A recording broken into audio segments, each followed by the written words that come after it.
I'm tired of all of it. You need to get away for a while, and you need to get some help. You need this place as much as it needs you.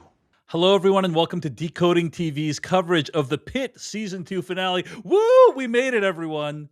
Amazing. I'm David Chen here with Patrick Klepek, as usual. Joining us today, frequent Decoding TV contributor and co-host, Sarah Mars. Welcome back to Decoding TV. Hi, guys. Always great to have you, and be sure to check out Sarah's work as the co-editor of Laney Gossip. But we are here to discuss the Season 2 finale of The Pitt. Now, before we do this, okay, so we obviously are going to talk about our overall thoughts, recap some of the stuff that happened. And then at the very end, there's an email I want to read from folks at decodingtv@gmail.com, and also like some casting speculations. There's a couple of big Pitt news items. There was basically an orgy of Pitt news this last week because the cast of The Pitt appeared at Paley Fest, and a lot of questions were answered and discussed. And so I did want to mention just a couple of big news updates about The Pitt. One thing we learned is that The Pitt is theoretically going to start shooting again in June. So that's in just a couple months, and that they're shooting for a return in January of 2027, which is very exciting. So less than a year, we'll theoretically have more Pitt, which is very exciting. And apparently the only, as we've discussed, the only time jump that's going to occur is time jumping to the fall or winter time period when it will allow for different kinds of medical cases. So instead of somebody shooting a firecracker up their nose, it's going to be they slipped and fell in black ice or something like that. So, anyway, wanted to note that, hey, we should be getting more of The Pitt very soon. A lot of people have been wanting a Pitt night shift. Hey, let's have a Pitt for the night shift crew. And Noah Wiley had some stuff to say about that. He said, you're getting just enough night shift. You don't want any more. You think you do, but you don't, end quote. Now, I'm very sympathetic to this because I think like one of the cool things about the night shift, the night crew at the Pitt is you see them for relatively small amount of time. Also, I don't know that the night shift show would be that different than the actual Pitt. Like they're all in the same setting, like it's not like the lighting would be that different. But anyway, Patrick Klepek, Noah Wiley's killing the idea of a Pitt night shift. What's your reaction to that? The idea that they will not expand the Pitt to something that would allow them to have overlapping shows is frankly laughable. But I am glad that whatever happens is not happening hastily, right? Like, sure. The Pitt has been so spectacularly successful that, I mean, there's a different version without, getting into what happens in the finale of the season of the Pitt. They set up if you wanted a clean handoff to and now the night shift season is about to begin. Like it really cleanly could, and they don't. And so if there is a night shift, if there is the Pitt : whatever, it's not happening with haste, and they're giving, I think, the show time to find its own rhythm over an annual basis. And I think out of that eventually will come some sort of extension, whether that is set in a different city or an actual sort of make good on the night shift idea. It's too tantalizing for them to not do something, but I'm glad they're not rushing into the obvious idea. Agreed. Sarah Mars, your thoughts on the ostensible lack of a Pitt night shift coming up? Are either of y'all watching The Fall and Rise of Reggie Dinkins with Tracy Morgan and Daniel Radcliffe? I've seen clips of it, and I can't tell if the show is better beyond just the clips, but the clips have been very, very good. Yeah. The clips are definitely the best stuff. It is a show that it gets better as it goes. It is also just incredibly absurd. So if you enjoy Tracy Morgan's humor, if you, like me, just love it when Daniel Radcliffe goes full absurdist, it has that. But they do have a running joke in the show, which somebody has clipped into a little 90-second supercut so you can catch the whole joke at once. Where there's a spinoff of all the fire department shows and stuff. Right. They have FDNY Chicago, and it's firefighters from New York who fly to Chicago to put out fires. It's such a good joke because those shows are so ubiquitous and there's so many. But I was like, as you were talking about a Pitt spinoff, I was like, the Pitt Miami, take one doctor who moves to Florida or something. Yeah. I mean, it's I do think CIA, FBI, that show that was going to be on NBC or whatever. Yeah. Or the Rob Hubel show, NTSB. Yes. SUV. Oh, that show was great. Yeah. But I do think, like, I'm kind of with Patrick. I think inevitably there will be something because the show is so successful and it's still growing. Like, what metrics can be gathered about the audience?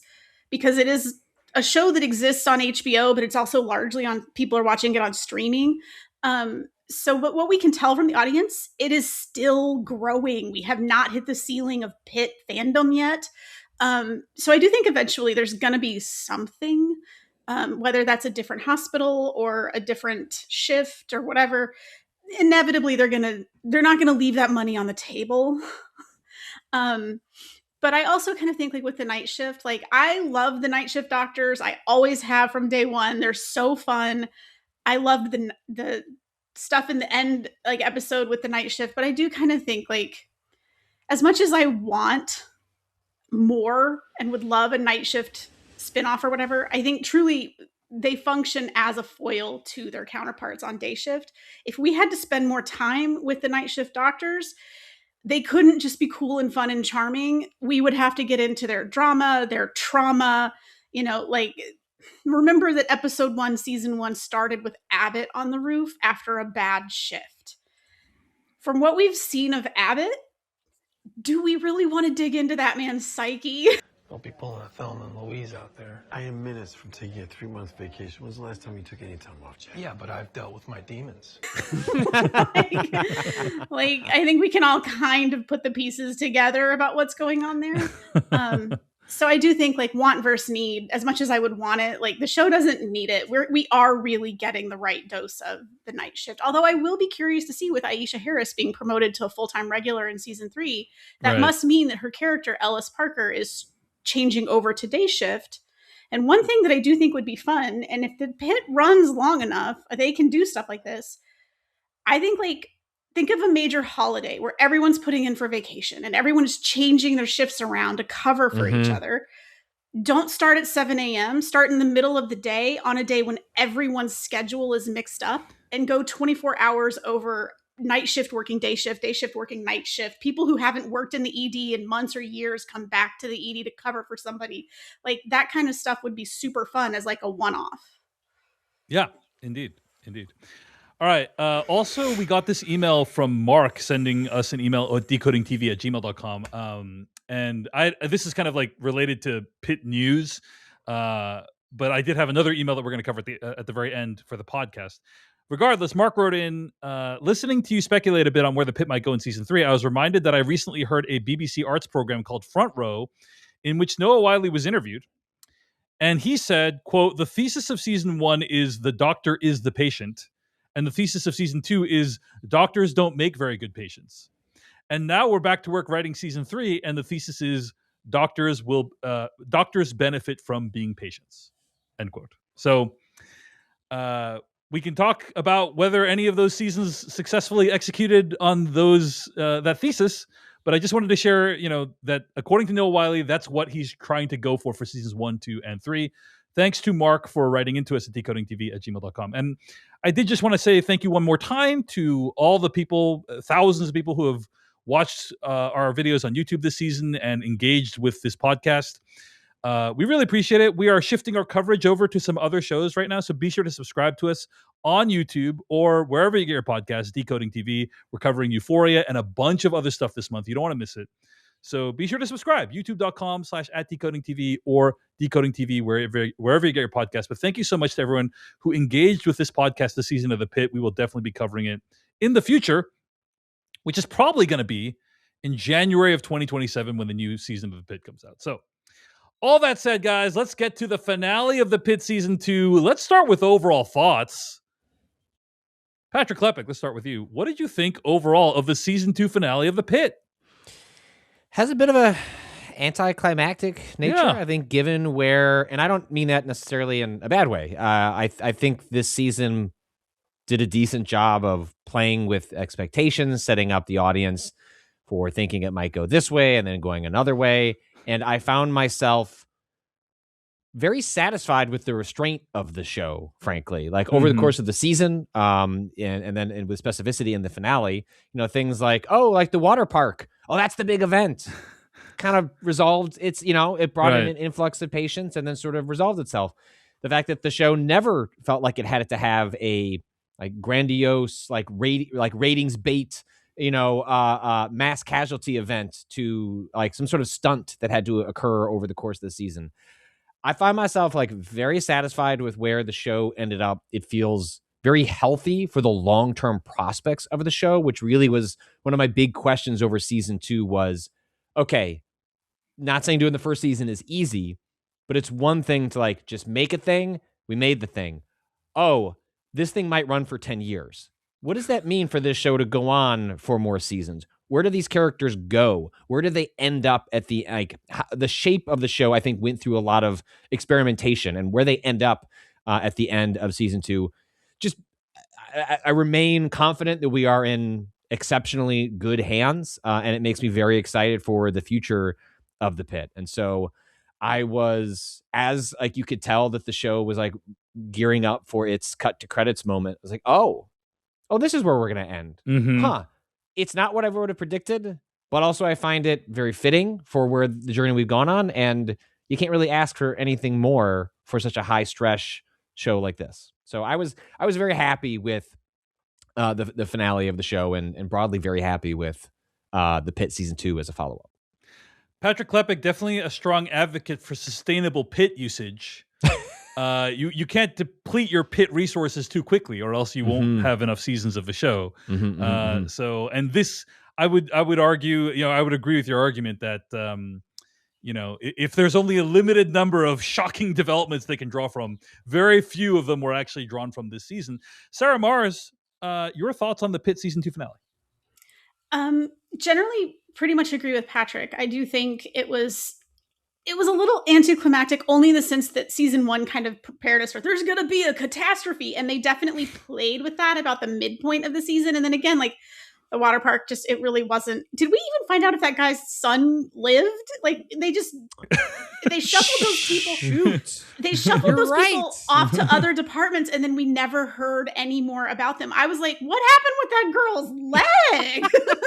Well, we did find out about that patient in this episode, right? Yeah, That's no, what that happened was at the very end. no. That was the necrotizing fasciitis. Yeah, that was yeah, a that's right. Different girl. I'm talking about the girl with the amputation and Park the shark. And Sorry. I thought you were talking about the girl's leg from the necrotizing fasciitis. I apologize. no, yeah, Honest mistake. Very easy to make that mistake. yeah. But yes, fair enough. So yeah. So I do like that. Like Patrick said, I think if this is a show that's going to run for a long time, they have to be able to have like normal seasons for Right. what an emergency department looks like normally, which is always hectic, always stressful. But on a day-to-day basis, it's not mass casualty incidents. That isn't happening every day. So I liked all of that. And I think really my only thing with the finale truly is if I did not know that Mohan was leaving, I don't think I would have any qualms. Knowing she's leaving, that felt like a really underserved final scene. Mm-hmm, I was like, that's it? Like, that did not feel like a good send-off at all. Yeah.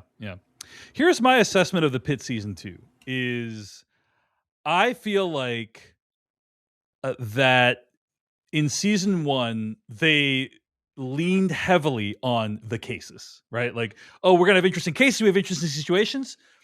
This season, then the Pit became a hit. And not only did it become a hit, it has developed into one of the most intense and partially toxic fandoms that exist on the internet. And people are standing these characters, and people love these characters, and they have parasocial relationships with the characters. And they think the characters are the same as the people that play them, and all this other very unfortunate stuff when it comes to fandom.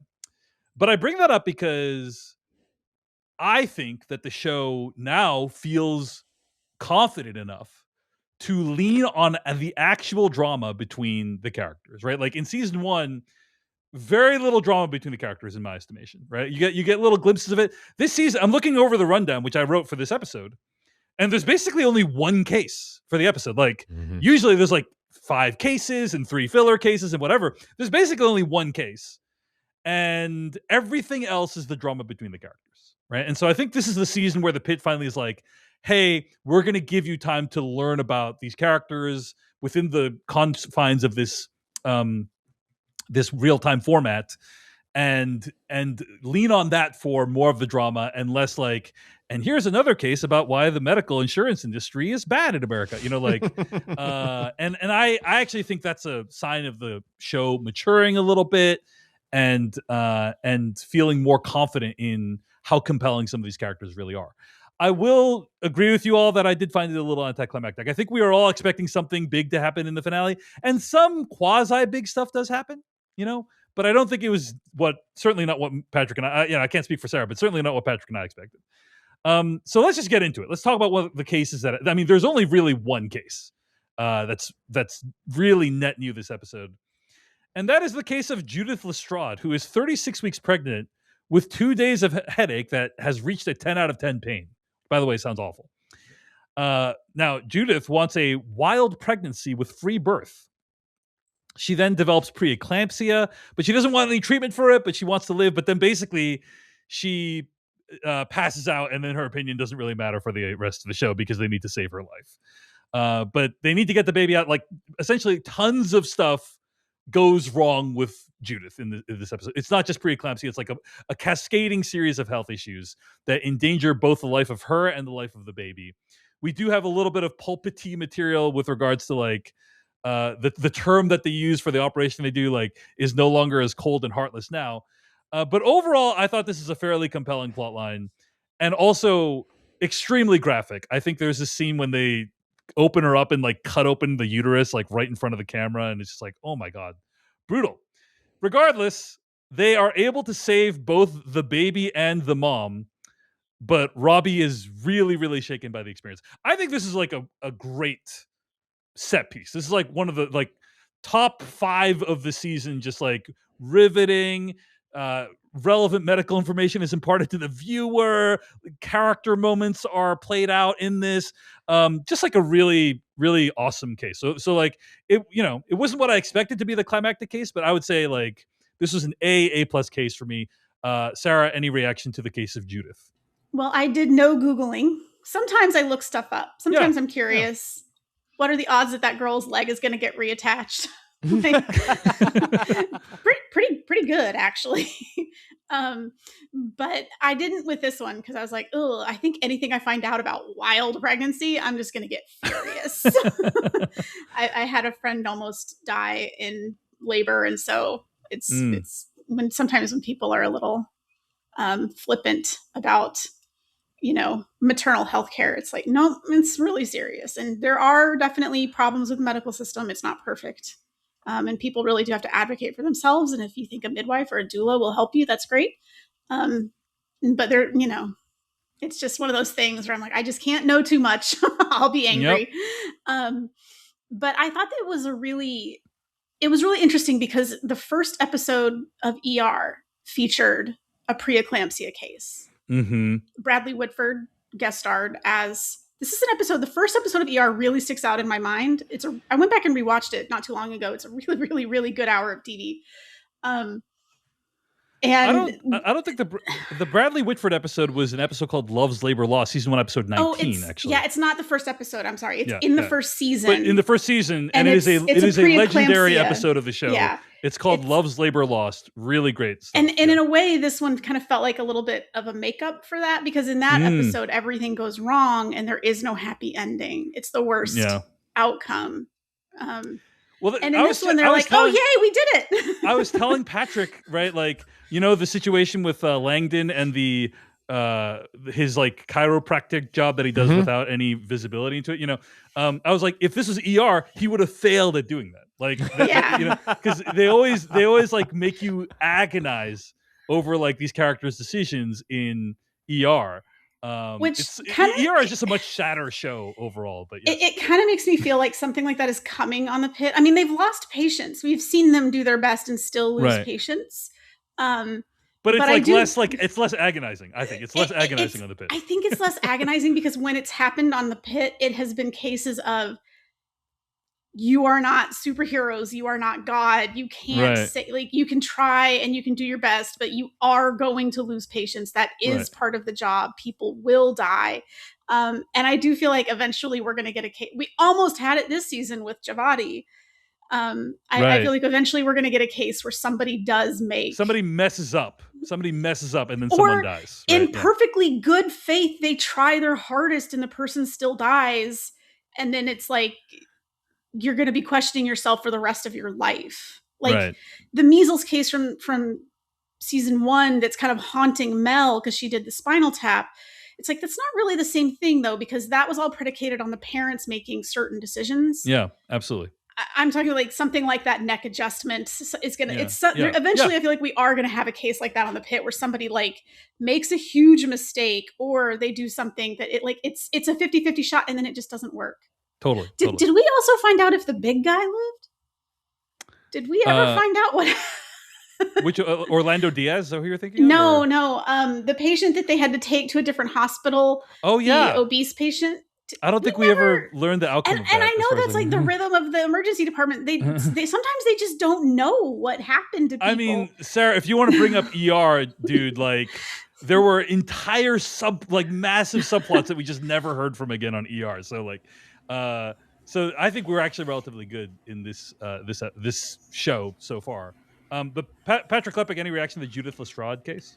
During the sequence, I was mostly monitoring my wife, who gets very antsy during depicted labors that might go poorly. Like both of our labors went relatively smoothly with some of the sort of like normal like ups and downs that go with that. But still, it's like a very.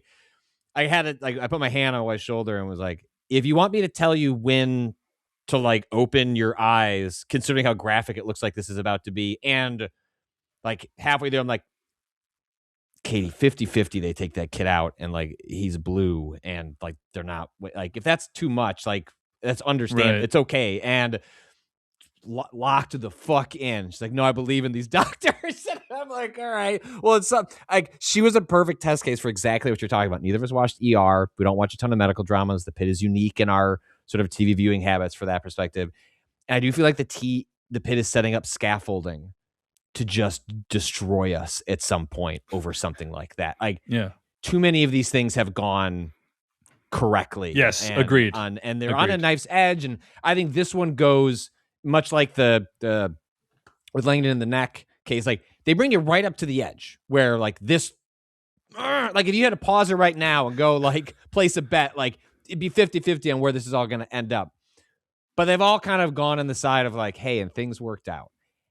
And that's going to, I feel like it's like, I think they're doing a good job by not introducing that too early so that when it does hit, it is going to be a wallop with the way they end up building around that. So, I mean, we live in a world of no behind the scenes, like, but I would love to know so much of the Pit is these incredible practical effects that must take so much forethought and planning to execute. Like what makes it so squeamish is how real it feels. And like, I'm rooting for this finale to come out and then, you know, Vulture to publish a piece that's like, and we talked to the props guy who like worked on like all this stuff because it's just so fascinating and such a core aspect of the Pit that is, I think, different than other medical dramas is the way they linger the camera on the actions of the doctors, not in a way to I mean, they're going for a visceral reaction from the audience, but not in a like horror movie sense. Like they're along similar like wavelengths, like, but it's meant for you to understand the messiness that these doctors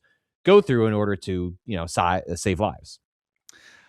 I think, you know, we keep bringing up ER, but I think part of it is a reaction to ER because ER was on NBC. There's a bunch of stuff they couldn't show. And so now it feels like, you know, the people behind the show are like, yes, now finally we can show you what this actually looks like. And I do think there's some value in that. A couple terms that got brought up, by the way. HELP syndrome, which stands for hemolysis,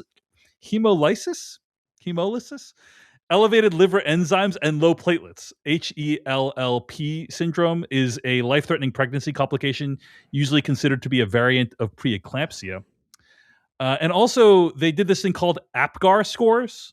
I don't know if you guys know what that is, but according to healthychildren.org, as soon as a baby is born, a delivery nurse will set one timer for 1 minute and another for 5 minutes.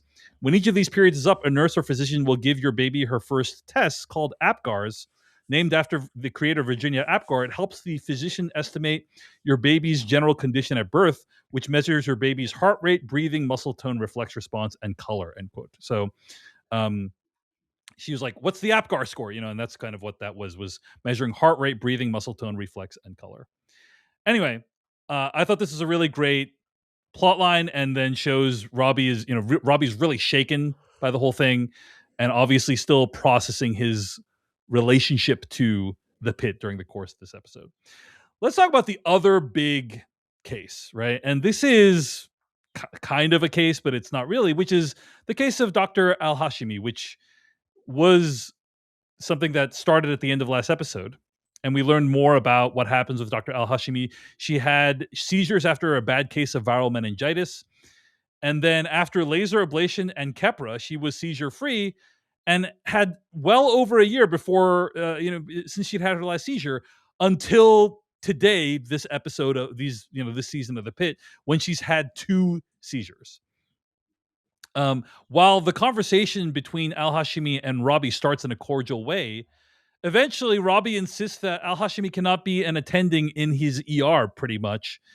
And Al-Hashimi leaves work in tears. Now, I am really curious what you both think of this, because in my opinion, I think this is Dr. Robbie acting in a very reprehensible fashion. Like, that's me. That's my reaction to this. And that this season ends on this note of Robbie basically annihilating his coworker and then trying to comfort this baby while he's on the verge of self-harm, as a kind of low point for Dr. Robbie. Like, it's kind of, that's the arc of Robbie this season. It's like watching, Tony Soprano, kill someone in The Soprano. This is it's trying to take a character that I think many of us thought were beloved in season 1 and just flushing that character down the toilet in many ways. That's my assessment, but I'm curious, Sarah Mars, what's your reaction to how Robbie treats Dr. Al-Hashimi in this episode? I mean, I agree. It was a really awful way to handle that. Yeah. I don't know if medically, legally he is not just an attending physician. He's the chair of the department. He is responsible for the whole department all the time. I don't know if it's the worst thing for him to say, hey, have you told hospital administration? Oh, you haven't? You need to. They need to know what's happening. They need to be kept abreast of your situation.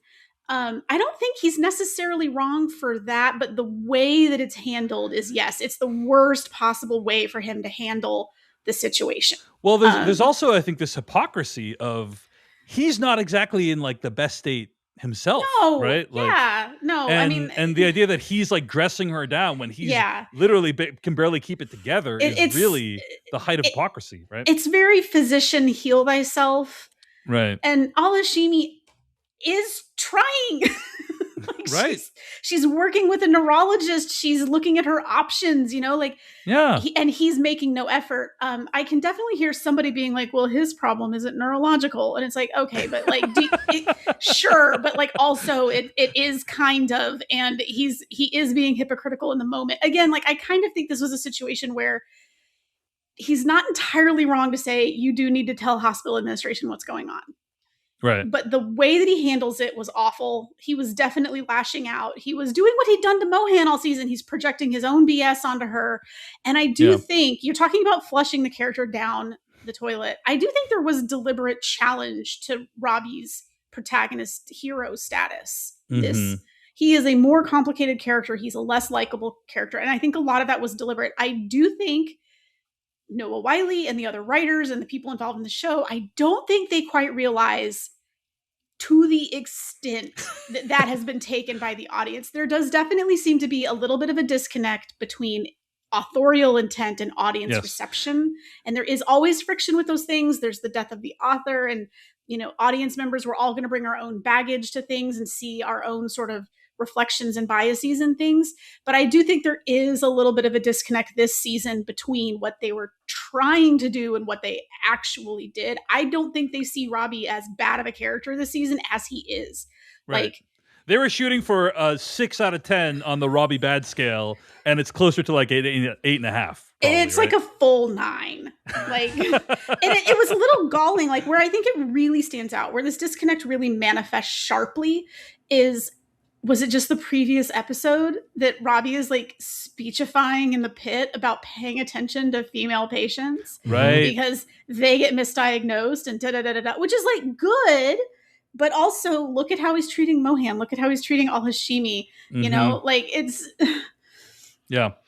Like there's no acknowledgement of like, and I don't necessarily need big speeches. I don't even need Robbie the character to necessarily clock that that's his problem. But it seems like the people writing the show don't quite know that this is what they've walked the character into. And whenever somebody has brought it up, and it has been brought up in interviews, Noah Wyle gets a little defensive. He gets a little spiky. He gets a little, well, Robbie just is projecting his own internal stuff. And it's like, yeah, that played in season 1. He's defending Robbie and Mohan's dynamic as, well, he just expects so much, he's hard on her. It's like, that is what came through in season 1. What is coming through in season 2 is toxic workplace abuse. So again, I don't think you quite realize how this is all being received by the audience. And I wonder if they will hear any of, you mentioned the toxic fandom. The problem with the pit right now is that there is good faith criticism to be made about some of these issues, right? Which I consider to be fairly minor. The show is overall really good. If your biggest problem is that maybe we overshot the mark on how dark we wanted to make a character and what the audience was going to get out of that, that's not the worst problem to have, and it's extremely fixable. My question to them, though, is are you going to admit that maybe you didn't entirely land the plane where you wanted it to go? And will you do any kind of course correction in season 3? I sometimes, listening to Noah Wyle, I'm like, I don't think they will. I'm not sure he's open to hearing that. And it's kind of getting lost in the larger, more toxic fandom stuff where there's a lot of bad faith conversation happening.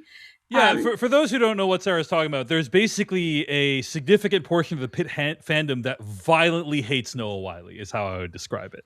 And it's actually slightly upsetting to see. I quibble with the word significant because I don't think it's significant. I think it's loud. What I mean by that is, especially if you still find yourself traversing the toxic waters of the Everything app, the way the algorithms work is the moment you spend 2 seconds looking at a toxic Pitt post, you are then recommended more toxic. Like, I've watched that happen to me in real time as I was like, I want to understand a little bit of like what's happening out in these waters. And then all of a sudden, you know, your X app defaults to the For You page, which is just indulging in more. So I'm not saying it isn't out there. I'm not saying it isn't a problem, but the significant part can be relative to what the algorithm is feeding you. But it is significant relative to its size, right? Like the voice that it has is significant relative to the size that I think it actually exists within the audience, because these are the type of people who will weaponize infiltrating comment sections, looking up like the addresses of public relations people and spamming that in different places. So they're able to seem significant when I actually think they represent, relative to the audience of the Pit, like a pretty tiny portion of them. That's fair. That's fair. Sarah's cat part of the anti Noah Wyle, though. I don't know if you heard them just now. Pancake is pro food, anti Wiley. Well, it is kind of tough to watch because Noah Wyle is generally kind of like Hollywood's goodest boy. Like he's a pretty harmless.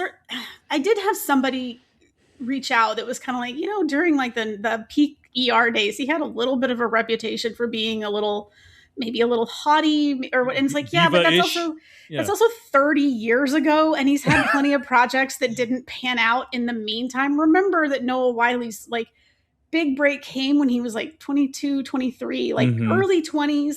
And he had massive success. Right. So if he got a little bit of a big head going, it's like, I'm not defending it, but I understand where that comes from. And I would say in the time between then and now, he has been humbled by the industry and he seems genuinely to appreciate what the pit is giving him and what it's brought him professionally. So I do find it a little strange that there's like this drum, but I also think it's getting tangled up in, there is genuine frustration with Robbie this season. And a lot of it just grows out of this place of the disconnect between audience and creative intent. Yeah.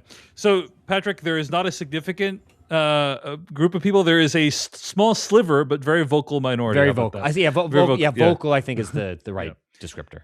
Patrick, this is the main. Other than the woman who gets cut open, this is the main event of the finale. Right? Is the conflict between Al-Hashimi and Dr. Robbie? In my opinion, what did you make of what's going on here? And like, how did you think this all played out? Well, I think it's of a part of some of my favorite parts of this element of Robbie's arc in the concluding episodes of this season, which is there are times where his position as a mentor, it is difficult to tell when he is heightening how he's talking, how he's speaking, when he's invoking anger and frustration, which are emotions that a proper mentor could wield in order to push people to a place that they need to get. That's the point of a teacher or a mentor. Sometimes like Javadi, we're like, you're here. The head of like neurosurgery is here. Go get involved. That was great. Like that.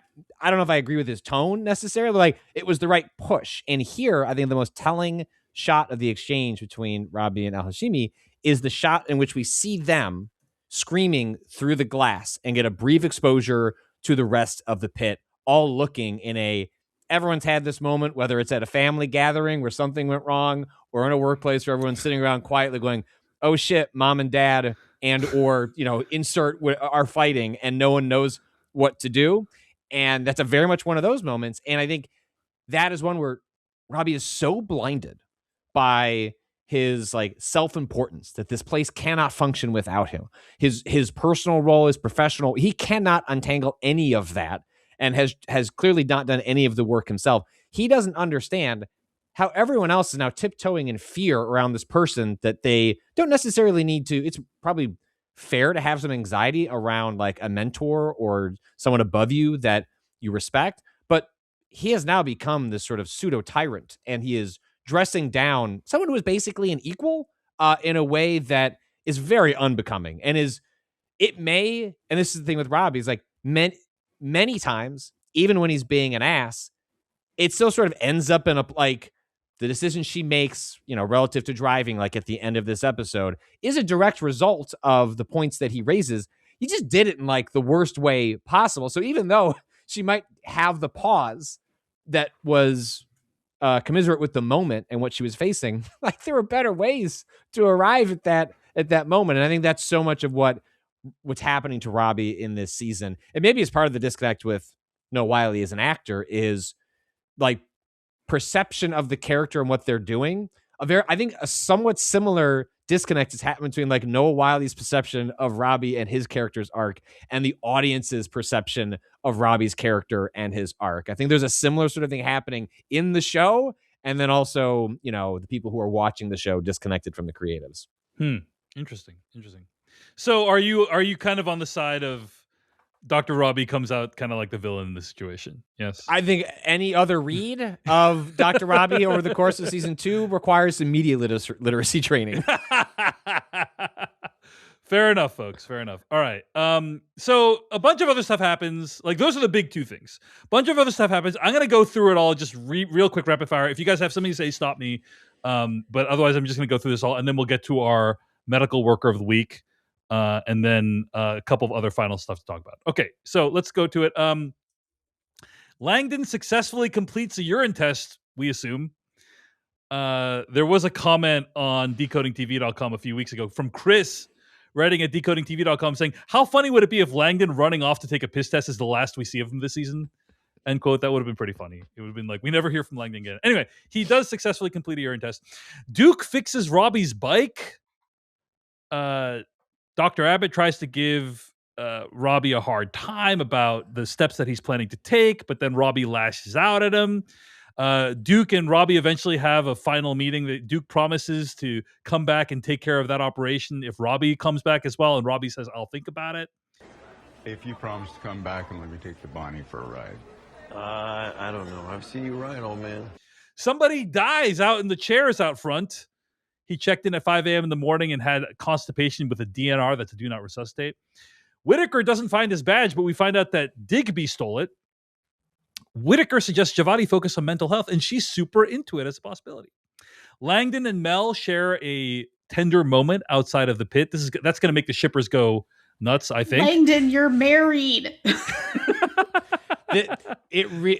Look, this show has been, I think, pretty careful about this aspect of, and like there's just a little distance between season 1 coming out, them writing season 2, and then shooting season 2. There just wasn't much time to have that element playing. But like, boy, I don't know if I call it playing with fire, but it really felt the closest. Hopefully what happens is absolutely nothing, right? Like in some ways that is just a big winking nod to the audience. So. I hope that's all that is. It's just because you can't.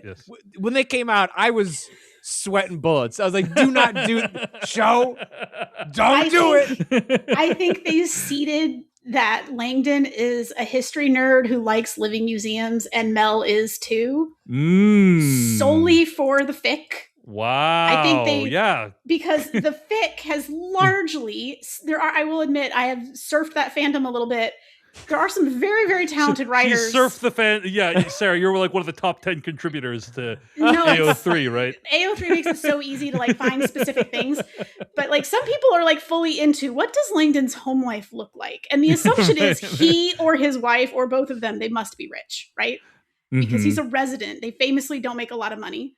And they have like 2 or 3 kids, and she apparently doesn't work. So yeah, anyway... Well, some people dispose of his family. Some people are into Langdon doesn't have a family. We have no evidence that he actually exists. Yeah, some people dispose of his family very quickly, and that whole history nerd thing felt like, let's just sprinkle a little seed for the fic. I'm with Patrick though. I hope they don't actually take that anywhere serious, because I do think it's more interesting for Langdon if he is someone who has this brush with, self-destruction. Like he has a substance abuse problem. To Patrick's point, the pain keeps coming back, and we see him sort of struggling with managing it. That seems like that's probably going to be a big part of his reality now. I think it's so much more interesting to try and watch this guy put it all back together and stay on this path. Because we missed it with McKay. She's already 9 years sober. Like, I think it's more interesting to go on that journey than to be like, let's make them a cute couple in the ED. It's like, it's not. Agreed. All right. What else happens this episode? Robbie compliments Giavatti's TikToks, which is nice. Dr. King will need to be called in for another deposition. Womp womp. Santos invites Dr. King out for karaoke. Hey, that's nice. Dana gives the detective a hard time about the rape kits. She finally gives them the kits. How hard was that? And that was weird. It's like you're watching people come in from a whole different show into the show. That was the backdoor pilot. We just didn't know it. Pilot, right? And then Langdon goes to another wing of the hospital, which I don't even know if that has ever happened before. If so, it's very rare. I was like, oh my, this is the world of the hospital is expanding dramatically. But he checks in on the status of that woman, I think, who had the neck fash, which is necrotizing fasciitis. The woman is alive, but unfortunately they couldn't save her leg. He says, were they able to save it, below the knee, which would give the person more mobility? And they said, unfortunately, they couldn't save it below the knee. So that was a bad sign. By the way, I actually know someone who went through something similar to this, and it really is as scary as this, where like it happened super quickly, and then this person lost a foot from it. So it's wild that this exists, and it is being depicted in the show in a fairly accurate fashion. Robbie gives Whitaker house sitting instructions, and Whitaker's special friend picks him up. Nice to see, like, Whitaker has a life outside of work. And then the crew watches fireworks from the roof. We see Dana and Perla embrace a little bit. We see Mohan and all the people watching the thing. So instead of drinks, it's this roof thing. And I have to say, I really like this. Like, watching the fireworks, hearing the music. I think it's the Stars and Stripes Forever that's playing. Because The Pit is quintessentially an American show. Like, it is a lot of the stuff that is happening in The Pit is because it is taking place in America. Many of these plot lines would not happen in other countries. And the idea of, hey, people aren't like super jazzed when they're watching the fireworks, right? They're like, oh, there's some beauty and wonder and amazing things about America. It has equipped these people to be some of the best doctors in the country, and also it has taken a lot from them as well. And I like the kind of I like the symbolism of that. It's not subtle like with many things in the pit, but I still like it. Finally, Robbie and Langdon confront each other, and Langdon says it's Robbie who's the one that needs help, which is big of him. As the episode comes to a close, Robbie tearfully comforts baby Jane Doe and reveals a little bit more about his background. I think we hear that he got abandoned when he was 8, but he is trying to encourage baby Jane Doe and saying, hey, there's a wide world out there and you have a lot to look forward to, even as he's struggling to believe the same for himself. So that's how the show ends. So any other comments on any of those plot lines? Were you guys satisfied with the Robbie Langdon confrontation? Any thoughts on that? I think it's really interesting that if you look at season 1, the doctor that sort of sees Robbie the most is Collins, who is a senior resident. And in this season, we have Mohan and Langdon, who are senior residents. And it's interesting that Robbie kind of can't seem to maintain the facade all 4 years. He gets them when they're young and fresh and new and easily impressed. And then by their 4th year, they're like, dude, get off it. And I found the confrontation with Langdon to be really emotionally satisfying, as opposed to the one with Mohan, which did not feel emotionally satisfying. But I did like this moment of acting where you can see it happening. You can see Noah Wyle like working the process in his mind. You can see Robbie realize that he needs to mend fences a little bit. He becomes a little bit conciliatory. And the way that Mohan shuts him down, and you can see that Robbie is genuinely surprised that she is not going to let him mend that fence. I did like that a lot.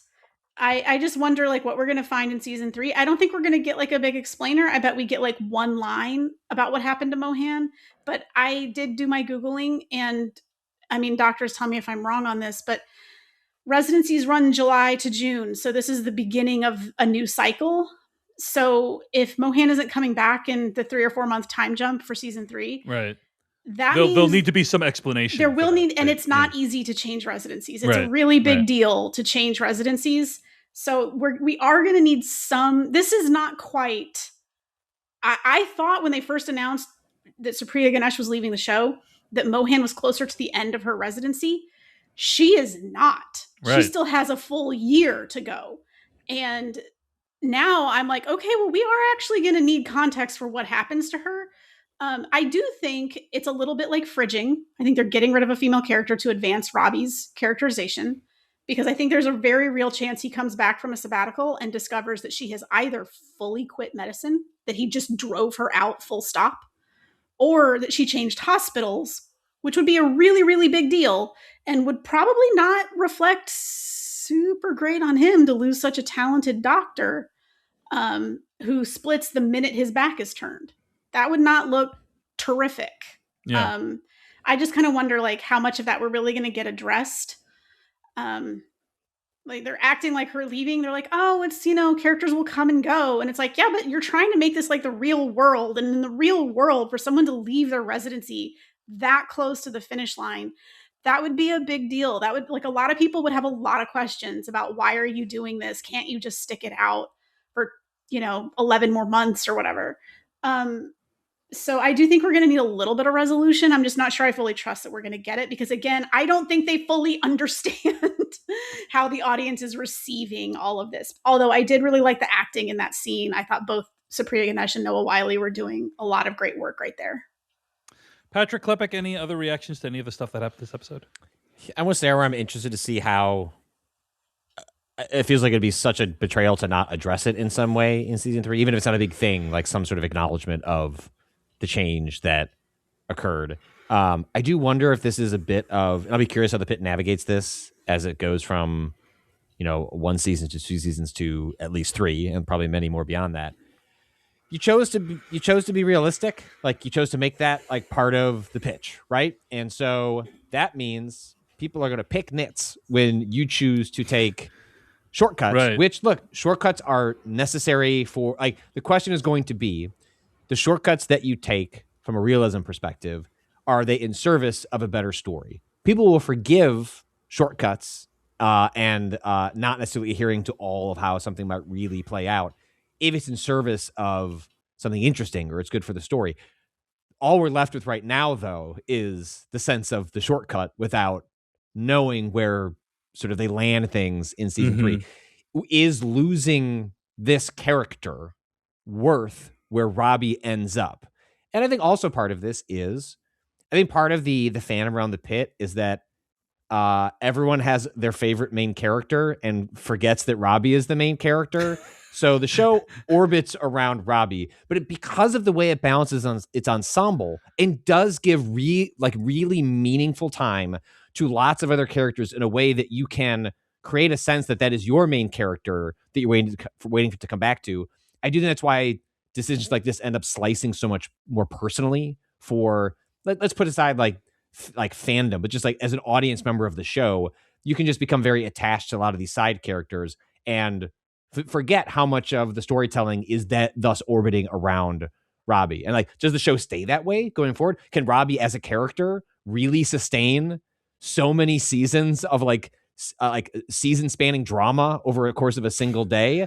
Maybe that handoff has to occur or be distributed differently as the show goes on. But for now, this show is about Robbie, and right. I'm curious to see how they do cleanup about this, because I'm with Sarah. It did not feel like, if you told me Langdon was the character leaving the show, well, one, they set up conveniently the idea of shipping him out somewhere else so he doesn't work along the people who he betrayed.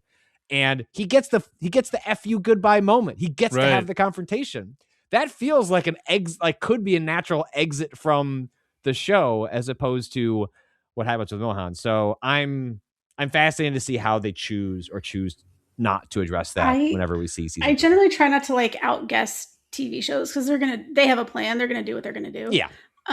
But I do kind of feel like there was something about like what you were saying, like Noah Wiley in this interview said, season 1 is the doctor is the patient, whatever.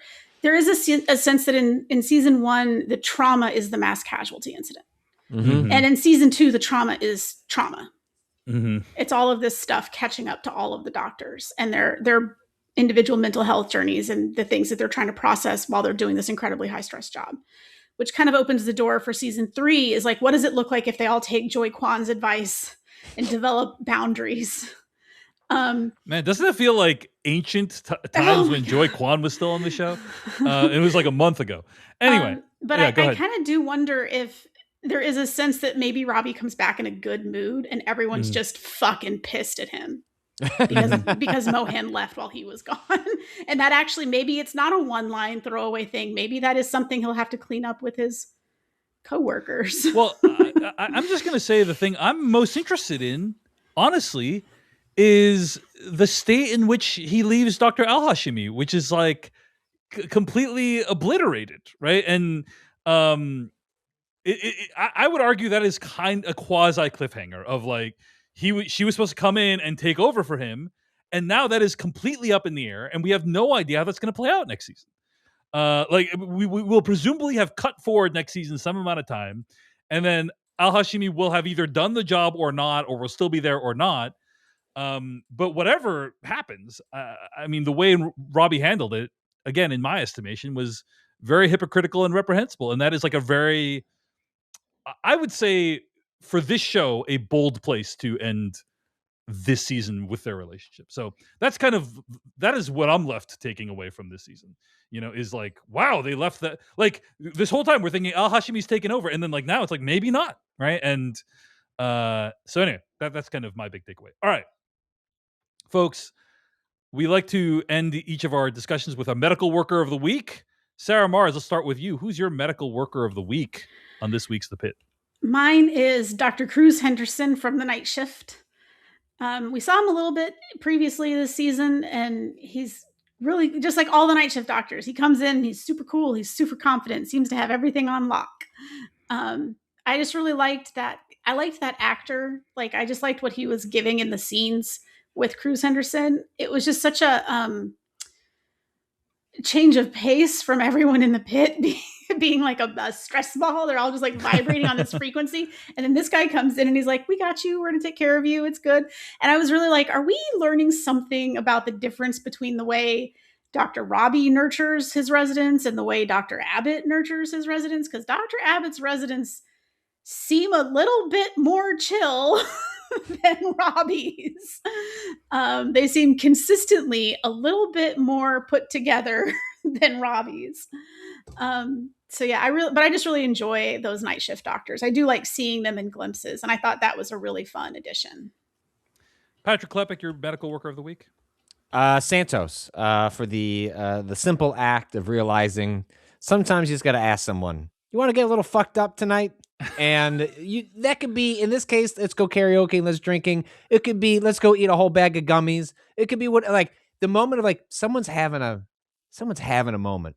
I'm having a moment. I recognize it. Let's go do something a little excessive and forget about what just happened over to us. I really enjoyed that specific call out, and especially bringing together two characters who are, if you're arranging characters like action figures, how do we get them together? There's really no reason to get those two characters together. Their personalities just don't really overlap with one another. And so I liked her recognizing somebody needed something in somebody else. I thought that was very beautiful. And then also just as an excuse to have two characters chat and have a great exchange and a wonderful post-credit scene. Please, it's hard to miss, but please make sure you watch the post-credits of this episode. If for some reason you watched it and did not, because the two get a really wonderful moment. It does feel like that post-credit scene exists because Issa Briones is a Broadway actress who has a serious set of pipes. My wife immediately informed me. She's like, do you realize why they probably did this? I'm like, what? And then she's pulling up clips, and I'm like, oh. For season 1, they literally took her directly off Broadway where she was starring in Hadestown. So amazing. I'm going to go with Dr. Langdon. I think I've always been a big Langdon's fan, but I think he does many good things this episode, but finally standing up for himself to Dr. Robbie and calling out Dr. Robbie in a way that other people, most other people are not or have not been able to do. And yeah, he's my medical worker of the week. I think, he had a hard day, and at the end of it was still able to confront Robbie and also check in on that patient, from earlier. It shows that he really cares. So. And I don't know if you caught it, but again, some of the face acting that's happening on the pit is really, really good. There's a little moment where Langdon and Santos have the same reaction to an external stimulus, and they catch each other's eye, and there's this very awkward moment. It's really fast. It's blink or you'll miss it, but they catch each other's eye, and there's this awkward moment of like, oh no, we have found common ground. And I was like, oh, there might be a future where these two, they're probably never going to be super best friends, but there might be a future where these two end up coming to some kind of really good working relationship. That's how I feel whenever I agree with Patrick Klepek on a show, whether it's good or not. So fair. Yeah, same thing. Hey everyone, David Chen here. Thank you so much for watching that video from Decoding TV. If you want to get an audio version of the show, all you got to do is go to podcast.decodingtv.com. And if you want to support what we do, get ad-free episodes of the podcast and also bonus episodes of the podcast, go to decodingtv.com and become a paid member. Of course, you can also like and subscribe for more. We appreciate it. Thanks. See you later.